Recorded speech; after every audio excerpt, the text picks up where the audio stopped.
Spanner heroes சேனலுக்கு உங்களை அன்போடு வரவேற்கிறோம். நம்ம இன்றைக்கி யாரை சந்திக்க போகிறோம் அப்படின்னா, சென்னை எண்ணூரில் இருக்கிற திரு PS கோபு அவங்கள பற்றி தான் நம்ம இன்றைக்கி பார்க்க போகிறோம். இப்போ இருக்கிற யங்ஸ்டர்ஸ்க்கு இவங்க ஒரு முன் உதாரணம் அப்படின்னு சொல்லலாம். 1963 உள்ள சாதாரண புல்லட் வண்டியை 1984 வாங்கி அதை அவங்க 2005 எவர் சில்வர் புல்லட்டாக மாற்றிருக்காங்க. இந்த வண்டியில் இருக்கிற ஒரு பொருளுமே அவர் ஒன்று ஒன்றா பார்த்து அவர் கைப்படவே செஞ்சது. இவருக்கு எல்லா வேலையுமே இதில் தெரியும். இந்த வண்டியில் என்ன ஸ்பெஷல் அப்படின்னு பார்த்தீங்கன்னா, இன்ஜினு சேஸ் இந்த ரெண்டை தவிர மீதி எல்லாமே ஸ்டெயின்லெஸ் ஸ்டீலில் ரெடி பண்ணியிருக்காங்க. புதிய கண்டுபிடிப்புகளோடவும் புதிய முயற்சிகளோடவும் புதிய நுணுக்கங்களோடவும் ஏதாவது சாதிக்கணும் அப்படிங்கிற ஒரு எண்ணத்தோடவும் சாதாரண புல்லட்டை எவர் சில்வர் புல்லட்டாக மாற்றி வச்சுருக்காங்க. இப்போ அதோட விலை 20 லட்சம். இதை அவங்க எப்போ ரெடி பண்ணினாங்க, எதனால் இந்த இன்ட்ரெஸ்ட் வந்தது அப்படிங்கிற டீட்டெயில்ஸ் அவங்களே சொல்லுவாங்க. வாங்க கேட்கலாம். என் பேர் PS கோபு. வாழ்க்கையில் ஏதாவது சாதனை பண்ணணும்னு சின்ன வயசுல ஒரு எண்ணம் இருந்தது. அதுக்கு அடிப்படையாக எந்த வசதியும் எங்கள் அப்பா அம்மாவில் கொடுக்க முடியல. அதனால் நான் SSLC பரீட்சை எழுதின அன்னைக்கே, அதாவது 1968 கிளம்பி வந்தேன். சென்னைக்கு எங்கள் மாமா ஒருத்தருடைய உதவியால் நடராஜ நாயக்கர் ஒருத்தர் மூலமாக தொழில் கற்றுக்கிட்டேன். அவர் சினி ஃபீல்டில் தான் ஒர்க் பண்ணிகிட்டு இருந்தார். ஆர்ட் டைரக்ஷன் சம்மந்தப்பட்ட வேலைகள்லாம். அப்படி இருக்கும்போது அதில் நான் ஒரு அசிஸ்டண்ட் மாதிரி செல்வராஜன் ஒருத்தரோட ஒர்க் பண்ணிகிட்டு இருந்தேன். அப்படி இருந்து அங்கேயே இருந்தாலும் சினி ஃபீல்டில் நிறைய பேர் தொல்லைகள் அதிகமாக இருந்தால் எனக்கு பிடிக்கலை. நேராக வேறு இடத்துக்கு தண்டையார்பேட்டை பக்கம் நல்ல வேலை கற்றுக்கிட்டு பலதரப்பட்ட வேலை, ஒரு வேலை இல்லை, lathe machine welding, fabrication, designer, fitter work, pattern maker, இப்படி பலதரப்பட்ட வேலையை கற்றுக்கிட்டு ஒன்று ஒன்றா முன்னேறி வந்திருக்கும்போது திடீர்னு வெளிநாட்டுக்கு ஒரு வாய்ப்பு கிடைச்சது. 1982 வெளிநாட்டுக்கு போனேன், அரேபியாவுக்கு. அங்கே போயிட்டுருக்கும்போது கொரியா நாட்டுக்காரன் அவன் என்ன பண்ணான்னா, எங்களை மாதிரிலாம் உங்களால் வேலை செய்ய முடியாது சொன்னான். அப்படி யாருக்கிட்ட சொன்னேன், எங்கிட்ட சொன்னேன்ல, உனக்கு என்னடா செய்யணும்னு கேட்டேன். ஒரு பக்குள் ஒன்று காட்டினான். அந்த பக்குள் தான் இது காட்டேன். அந்த பக்குள் அவன் சாதாரணமாக பண்ணான், குதிரை மாதிரி இருக்கும். ஆனால் இது குதிரையாகவே நான் செய்து காட்டினேன். கடைசியில் அவன் காலில் விழுந்துட்டான். கிட்டான், ஐயோ உங்கள் ஆளுங்க முடியாதுண்ணா, என்னை மட்டும் பார்க்காத, எங்கள் ஊர் கோயிலில் பாரு எப்படியாப்பட்ட வேலைகள்லாம் நாங்கள் செய்திருக்கோம் எங்கள் நாட்டில், அதை பாடுறானோம். அதுக்கப்புறம் அங்கேருந்து வந்தவுடனே என்னுடைய முயற்சியை சொந்தமாக ஏன் தொழில் செய்யக்கூடாது, 84 மெட்ராஸுக்கு என் சொந்தமாக தொழில் செய்தால் என்ன ஒரு எண்ணம் வந்தவுடனே சொந்த தொழில் செய்ய ஆரம்பித்தேன். அப்படி இருக்கும்போது தற்செயலாக 84 ஒரு வண்டி எனக்கு புல்லட் கிடச்சிது. எங்கள் ஃபேமிலியில் யாருமே புல்லட் வச்சில்லை. அப்போது நான் வண்டி ஓட்ட பயம், அவ்வளோ பெரிய வண்டி நம்ம எப்படி ஓட்ட முடியும் என்ற ஒரு பயத்தில் இருந்தேன். பக்கத்தில் மெக்கானிக் சத்தியான ஒருத்தர் இருந்தார். அவருடைய தூண்டுதலால் தான் ஒவ்வொரு பொருளாக ஸ்டெயின்லெஸ் செய்ய ஆரம்பித்தோம். இப்போ இந்த லெக் இருக்குது இல்லைங்களா, இந்த லெக் 23 பீஸ் ஜாயிண்ட்டு தனித்தனியாக செய்து ஃபிட் பண்ணது. ஆனால் சாதாரண அலுமினியத்தில் இருக்கும். இதில் நான் ஸ்டெயின்லெஸ் ஸ்டீலில் பண்ணேன். ஏன்னா நான் கடலோர பகுதியில் இருந்தேன், என் வீடு அங்கே துருப்பு அதிகமாக பிடிக்கிறதால ஒவ்வொரு பொருளாக செய்ய ஆரம்பித்து 1984 செய்ய ஆரம்பித்து 2000 தான் முடித்தேன். எப்போ நேரம் கிடைக்குதோ அந்த நேரத்தில் மெட்டீரியல் வாங்கி பண்ணுவோம். இந்த மட்கார்டு சாதாரணமாக செய்ய முடியாது. நான் டிங்கருங்க இதே ஸ்பெஷலிஸ்ட்லாம் கேட்டு பார்த்தோம், யாரும் இந்த மாதிரி பண்ண முடியாதுன்ட்டாங்க. ஒரு மாதிரி ஒரு இயக்கத்தில் இருந்தேன். திடீர்னு கனவில் ஒரு ஐடியா வந்தது. உடனே ஒர்க் ஷாப் போயிட்டு இதை ரெடி பண்ண 3 பீஸ் இது ஜாயிண்ட்டு, சென்டர் பீஸ் ஒன்று, சைடு பீஸ் ஒன்று, இப்படி செய்தால் தான் இது ஃபினிஷிங் கிடைக்கும். இல்லைன்னா ப்ரெஸ்ஸர் தான் கொடுத்து எடுக்க முடியும். ஒவ்வொரு பொருளையுமே 304 கிரேடு உள்ள மெட்டலில் தான் செய்தோம். சாதாரணமாக 316, 304, 202 3 விதமான மெட்டல் நம்ம இந்தியாவில் இருக்குது. அதில் 304 துரு பிடிக்காது. 304 சில நேரத்தில் மேக்னெட் பிடிக்கும் 316. அதனால் 304 மெட்டல் செலெக்ஷன் பண்ணி எடுத்து ஒவ்வொரு பொருளாக செய்ய ஆரம்பித்தோம். ஏன்னா ஸ்டெயின்லெஸ் ஸ்டீலில் ஓரளவுக்கு அனுபவம் இருக்கிறதால எதை எப்படி செய்யலாம் சார். சிலதெல்லாம் டை நானே செய்து, ஜிக்கு நானே செய்து செட் பண்ணது. ஏன்னா அந்த போர்க் லேக்குடைய டீ, இங்கே வர்ற டீ பார்த்திங்கன்னா ஒரு முடியளவு வித்தியாசம் இருந்தால் கூட ஒர்க் பண்ணாது, அவ்வளோ மைனூட்டாக இருக்கணும். அதுக்கு தனியாக ஜிக்கு செய்து, இதே மாதிரி பின்னாடி வீல் ஸ்டே அதுக்கும் ஜிக்கு செய்து எல்லாம் வெல்டு பண்ணி எல்லாமே சொந்தம், அதாவது தனிப்பட்ட மூலம் நானே எல்லாமே மெட்டல் வாங்கலேருந்து செய்கிறது வர நான் தான். ஊக்கு விஷயத்து என் பக்கத்தில் இருந்த மெக்கானிக்ஸ் தான். இதனுடைய மில்லிங்கெல்லாம் கூட கையில் தான் ராவி தான் ஃபிட் பண்ணணும். மில்லிங் இல்லாமல் சாதாரண ஃபிட் பண்ண முடியாது. இதே மாதிரி பிரேக் பெடலுக்கு சாதாரணமாக இருக்கும். கியர் லிவரு, கிக் ஸ்டார்ட்டருக்கும் மில்லிங் போடணும். மில்லிங் எல்லாமே கை ஃபினிஷிங் தான், ஹேண்ட் ஃபினிஷிங் தான். லேத் மிஷின் நம்மகிட்ட இருந்ததால் எல்லாமே அதுக்கு தகுந்த மாதிரி ரெடி பண்ணி ஒரு இன்ட்ரெஸ்ட் இருந்ததால் நம்ம செய்தோம். சாதாரணமாக இரும்பில் செய்கிற மாதிரி ஸ்டெயின்லெஸ் ஸ்டீலில் பண்ண முடியாது. அதே நேரத்தில் ஸ்டெயின்லெஸ் ஸ்டீல் செய்யும்போது எப்போ அடிப்படும் என்னன்னு தெரியாது. அவ்வளோ கிட்டத்தட்ட ஒரு 2 லிட்டர் ரத்தமாவது போயிருக்கும் அந்த செய்து ஃபினிஷிங் பண்ணுறதுல.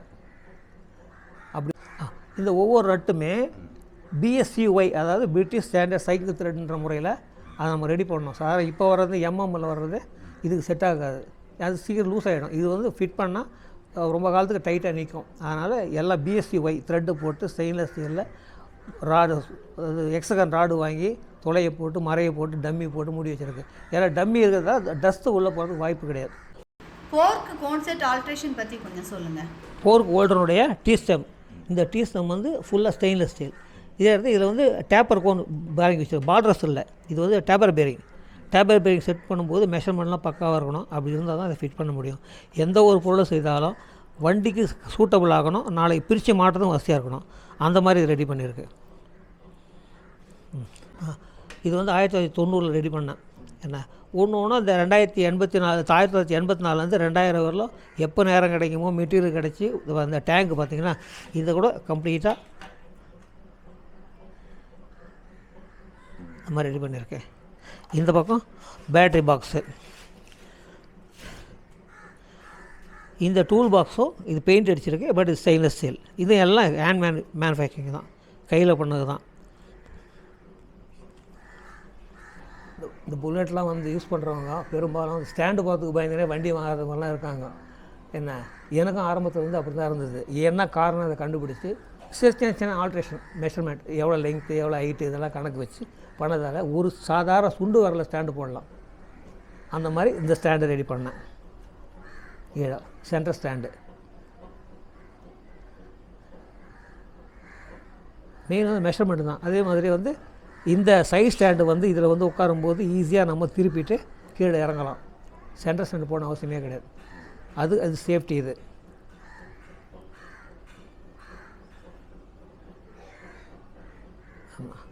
அடுத்ததாக வந்து இந்த வீல் ஸ்டே, இந்த வீல் அப்பு வந்து ஸ்டெயின்லெஸ் ஸ்டீல் அப்பு. இதை வந்து ஸ்டெயின்லெஸ் ஸ்டீலில் பண்ணோம். சாதாரண இரும்பல் தான் இருக்கும். எல்லாமே போல்டு நட்டு எல்லாமே ஸ்டெயின்லெஸ் ஸ்டீலில் பண்ணி அதுக்கு தகுந்த எப்படி சூட்டபுளாக இருக்கும். ரன்னிங்கில் கிட்டத்தட்ட 2084 வண்டி வாங்கி 2018 வரலும் அந்த வண்டி ஓட்டிகிட்ருக்கோம் கம்ப்ளீட்டாக. இது வந்து அப்பப்போ நம்ம கழட்டி க்ரீஸ் போடணும், தேவையில்லை. இதுக்காக டேப்பு ஓப்பன் க்ரீஸ் அதை போட்டுட்டு ஆயில் போட்டு மூடிட்டோம்னா சேஃப்டி ஆகிடும், ஃப்ரீயாக இருக்கும். எல்லாமே எந்த பிரச்சனையும் இருக்காது. ஏன்னா இதில் ஒரு விஷயம் என்னென்னா ஒவ்வொரு மெட்டீரியலை செலக்ட் பண்ணி எடுத்துகிட்டு வந்து அதை உருவாக்குறதுக்கு ரொம்ப சிரமம். அதாவது அனுபவ ரீதியாக உள்ளவங்க தான் தெரியும். என்ன ஒரு தகடுன்னு சொன்னால் தகடாக மட்டும் இருக்குது, அது என்ன கேஜ் வேணும், எந்த கேஜில் போட்டால் அது நல்லாயிருக்கும், லைஃப் இருக்குமா, இதெல்லாம் யோசனை பண்ணி ஒன்றா. இதனால தான் இவ்வளோ காலம் ஆச்சு. உடனே செய்ய முடியாது. இரும்புனா நம்ம வாங்கி எப்போ வேணால் செய்யலாம். ஸ்டெயின்லெஸ் ஸ்டீலை பொறுத்தவரை அதோடைய கிரேடு என்ன, அதோடைய வளையும் தன்மை என்ன, இதெல்லாம் நம்ம செக் பண்ணி பார்த்துட்டு அதுக்கப்புறம் தான் ஒரு பொருளை செய்ய முடியும். இப்போ இதை பார்த்தீங்கன்னா அது பாருங்கள், என்னுடைய பேர் சாதாரணமாக பேர் இப்போ என்னுடைய பேர் மட்டும் கோப்பன் நான் மென்ஷன் பண்ணி வச்சுருக்கேன் பேட்ரி பாக்ஸில். இந்த சீட்டு பிளேட்டும் அதே மாதிரி ஸ்டெயின்லெஸ் ஸ்டீல் தான். ஏன்னா ஈஸியாக காட்டுறப்ப இந்த 2 போல்டு கட்டினா போதும். இங்கே ஒரு லாக் ஒன்று வச்சுருக்கோம், உள்ளே போட்டு தள்ளி விட்டோம்னா லாக் ஆகிடும் 2 போல்டு. பட் அது கம்பெனிங்கும் போது இங்கே ஒரு போல்டு இருக்கும், இங்கே ஒரு போல்டு, இது மாதிரி பிரச்சனை இருக்கும். அதெல்லாம் இருக்காது.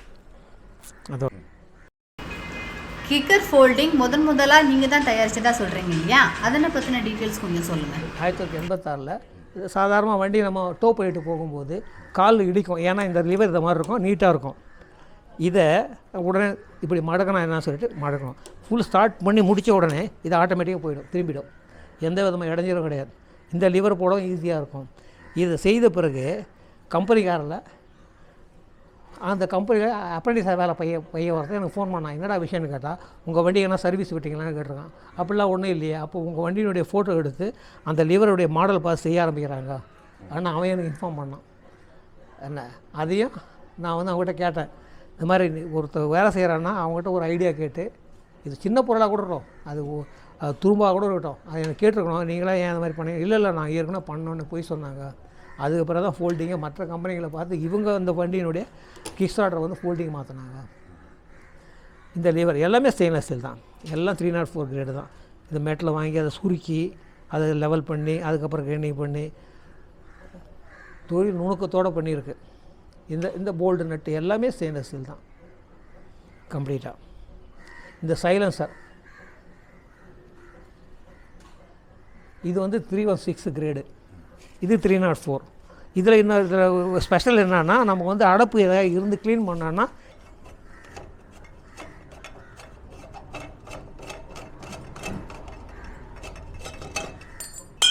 சவுண்டை கூட்டவோ குறைக்கவோ முடியும், நம்ம க்ளீன் பண்ணிக்கலாம் எப்போ தேவைப்பட்டாலும்.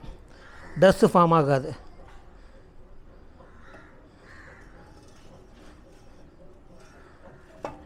இதை மாட்டிட்டு அதை போட்டு அப்படியே டைட் பண்ணி வேண்டியது.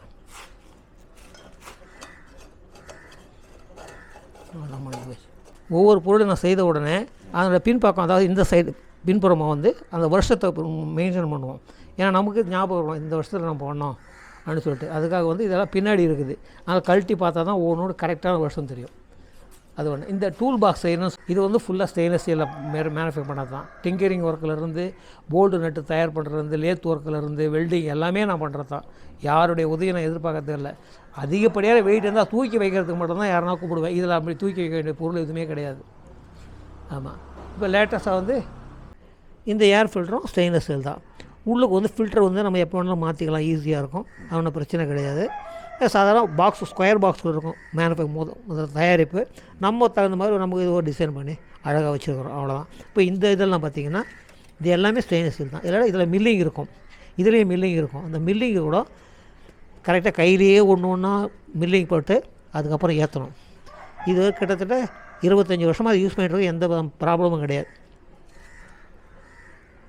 இதெல்லாம் வந்து பேட்டர்ன் செய்து மோல்டு பண்ணி செய்கிறது சாதாரணமாக மேனுஃபேக்சரிங். அது வந்து அலுமினியத்தில் பண்ணியிருப்பாங்க. நம்ம ஸ்டெயின்லெஸ் ஸ்டீலில் பண்ணும்போது மோல்டு பண்ண முடியாது. அதனால் ஒவ்வொரு பார்ட்டாக இது ஒரு பீஸு, இது ஒரு பீஸு, இது ஒரு பீஸு, இது ஒரு பீஸு தனித்தனியாக செய்து எல்லாத்தையும் இணைச்சி அது நல்லா வேலை செய்கிற அளவுக்கு கரெக்டாக பண்ணியிருக்கு. 2 சைடுமே பண்ணியிருக்கு. இந்த ஹேண்டில் பாரில் இருக்கக்கூடியது இந்த ஒயரு, இந்த சுவிட்ச் பாக்ஸு தான் சாதாரண மாற்றக்கூடியது. மற்றபடி எல்லாமே ஸ்டெயின்லெஸ் ஸ்டீல் தான். இந்த பைலட் லேம்ப்பு இது கூட இதுக்குன்னு தனியாக டை செய்து அடித்து அதுக்கப்புறம் ஃபினிஷ் பண்ணுறது. அதாவது என்னுடைய வேலையை காட்டுறது ஒன்று செய்தால் தான் இந்த மாதிரி டை செய்து தான் பண்ணியிருக்கு. வீட்டில் நான் கடற்கரையில் இருக்குது, அதனால் இது துருப்பிடிக்கக்கூடாதுக்காக தான் கிரேடு பார்த்து நல்ல மெட்டலாக பார்த்து எடுத்து இதுவரை எந்த பிரச்சனையும் துருப்பிடிக்கின்ற வேலையே கிடையாது.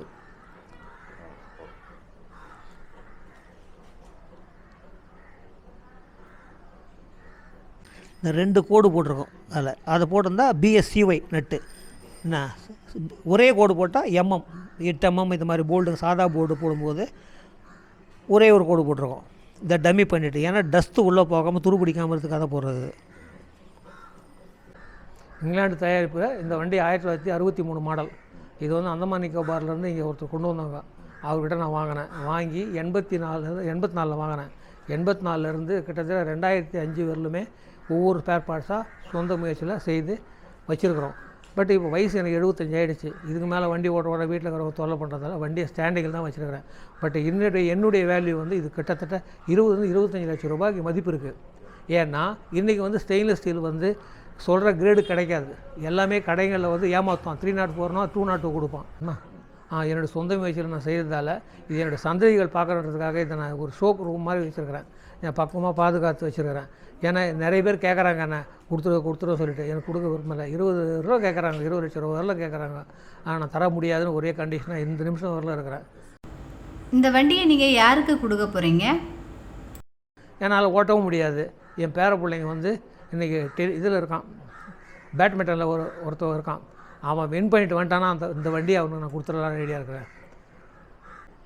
பணம் நம்ம பார்த்து சம்பாதிக்கிறது. ஆனால் எந்த நேரத்துலையும் பணம் இருக்குன்னு சொல்ல முடியாது. ஆனால் நம்மகிட்ட பொருள் இருந்ததுன்னா நம்ம சந்ததிகள், அதாவது என் பேரனை, என் புன்வழி பேரனுக்கு 2 பேர் இருக்கானுங்க. எவனுக்கு இது அதிர்ஷ்டம் இருக்குதோ அவன் வாங்கிட்டோன்னு இருக்கிறேன். அதுதான் என்னுடைய விருப்பமும் கூட. ஆனால் பணம் வச்சு நம்ம ஒன்றும் பண்ண போதில்லை. ஆனால் முடித்த வருமானம் இருந்தது, சம்பாரித்து வச்சுருக்கிறோம். சாப்பாட்டுக்கு ஒன்றும் பிரச்சனை கிடையாது. அதனால் இது என் பேர பிள்ளைங்களுக்காக ஞாபகார்த்தமாக அவங்க வச்சுக்கிட்டோன்றதுக்காக இதை நான் யாருக்கும் கொடுக்காமல் இருக்கிறேன். அதுதான் உண்மை. என் மகள் வழி பேரன் வந்து ஒருத்தன் அம்பரீஷ்னு ஒருத்தருக்கிறான். அவன் சயின்டிஸ்ட் ஆகிடுவான். இன்னொரு பெரியவன் வந்து அஸ்வத். அவன் வந்து பேட்மிண்டனில் வந்து இன்றைக்கி ரொம்ப தீவிரமாக பயிற்சியில் இருக்கிறான். இன்னும் 2 வருஷம் பார்த்திங்கன்னா இன்டர்நேஷ்னல் லெவலில் அவன் வருவான். அவன் வின் பண்ணாலும் அவனுக்கும் எடுத்துக்கலாம். யார் விருப்பப்படுறாங்களோ, சின்னவனோ பெரியவனோ எடுத்துக்கோ. ஏன்னா நமக்கு ஒன்றும் தேவையில்லை, நம்ம அனுபவிச்சாச்சு இதை. அதனால் பிள்ளைங்களுக்காக வச்சுருக்கிறேன். ஆனால் 20 வரல இதுவரை கேட்குறாங்க, ஆனால் கொடுக்க விருப்பம் இல்லை. அவன் இல்லாமல் அவங்க சந்ததிகள் பார்த்தாலும் இது வந்து கண்டிப்பாக வந்து இன்னும் கூட 100 வருஷம் ஓடும். அந்த அளவுக்கு ஒவ்வொரு ஸ்பேர் பார்ட்ஸும் வந்து பண்ணியிருக்கு. எதுவும் தேய்மானமோ எஃபெக்டிவ் இல்லை, அப்படியே அது சின்ன சின்ன ஆல்ட்ரேஷன் பண்ணிக்கலாம், ஒன்றும் பெரிய பிரச்சனை. வணக்கம், நன்றி. என்னை வந்து தொடர்பு கொள்ளணும்னு சொன்னால் 9841827415, அதாவது 98 41 82 715. சில பொருள் தான் ஸ்டெயின்லெஸ் ஸ்டீலில் பண்ண, எல்லாமே ஸ்டெயின்லெஸ் ஸ்டீலில் பண்ண முடியாது. ஏன்னா அதுக்காக சில காரணங்கள்லாம் இருக்குது, அது ரகசியம் என்ன. அதனால் இரும்பில் செய்கிறது இரும்பில் செய்யலாம், ஸ்டெயின்லெஸ் ஸ்டீலில் செய்யலாம். அதாவது ஒரு பொருளை செய்யணும்னா இது எந்த மெட்டலில் செய்யலான்ற ஐடியா நான் கொடுப்பேன். ஏன்னா இது அனுபவம் வந்து கிட்டத்தட்ட 75 வயசாகுது. எவ்வளோ எத்தனை பேர்கிட்ட அடிபட்டுருவோம் உங்களுக்கு தெரிஞ்சிருக்கும். அதனால் அதோடைய ஐடியா கேட்டாலும் இலவசமாக நான் சொல்லித்தரேன். அதனால் ஒன்றும் பிரச்சனை இல்லை. நன்றி, வணக்கம். ரொம்ப நன்றி ஐயா. உங்களோட முயற்சிக்கு வந்து நாங்கள் வந்து தலைவணங்குகிறோம். இந்த வீடியோ உங்களுக்கு பிடிச்சிருந்தனா லைக் பண்ணுங்கள், ஷேர் பண்ணுங்கள், கமெண்ட் பண்ணுங்கள், மறக்காமல் சப்ஸ்கிரைப் பண்ணுங்கள். மீண்டும் அடுத்த வீடியோவில் உங்களை சந்திக்கிறேன். தேங்க்யூ.